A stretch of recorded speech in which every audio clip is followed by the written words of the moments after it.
7টা ঘোড়ায় টানা বিশাল এক স্বর্গরথ, আর তাতে চেপে দেবী দুর্গা আসছেন মর্তভূমিতে। এটাই এবার ভাবনা জয়পুর ব্যায়াম সমিতির।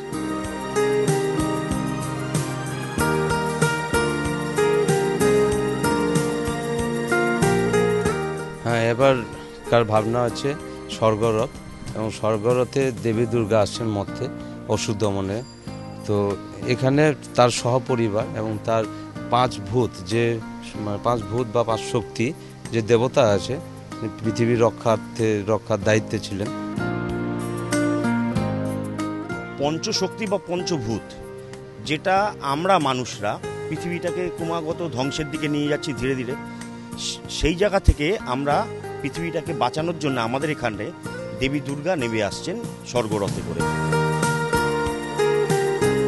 পঞ্চভূতে তৈরি এই পৃথিবী, আর সেই পৃথিবীকে রক্ষা করতে নেমে আসছেন দেবী দুর্গা। এটাই এবার ভাবনা। দেবী দুর্গার সঙ্গে সঙ্গী হচ্ছেন অন্যান্য দেবতারা। এই মণ্ডপ জুড়ে ছবির মাধ্যমে তাঁদেরকেও তুলে ধরা হচ্ছে। অরিত্রিক ভট্টাচার্য, এবিপি আনন্দ, কলকাতা।